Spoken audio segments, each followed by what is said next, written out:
আপনারা যদি এমপিও করে দেন, আপনাদের তো ঘরের টাকা লাগবে না, আপনার জমি বিক্রি করে নিয়ে এসেও তো আপনারা এমপি করে দেন। আমাদের টাকায়, আমাদের ট্যাক্স দিয়েই এমপি করে দেবেন, বেতনভুক্ত করে দেবেন।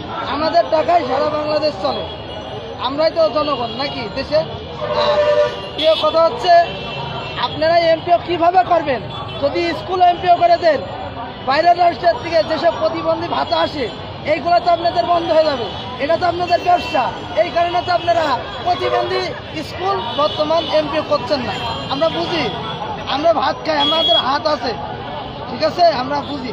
তাই আপনাদেরকে বলি, আর খাইয়েন না, না খেয়ে এই সমাজে যাদেরকে দেখতে পারে না এই প্রতিবন্ধী বাচ্চাদের পাশে দাঁড়ান, আল্লাহর রহমত আসবে।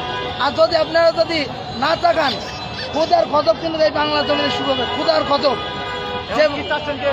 আমরা চাচ্ছি ৬৬টা জেলাতে যে কটা প্রতিবন্ধী স্কুল আছে, আমার কুষ্টিয়া জেলা মিরপুর থানা পাহাড়পুর বাধাগ্রস্ত প্রতিবন্ধী স্কুল সহ সমস্ত স্কুল এমপিও করতে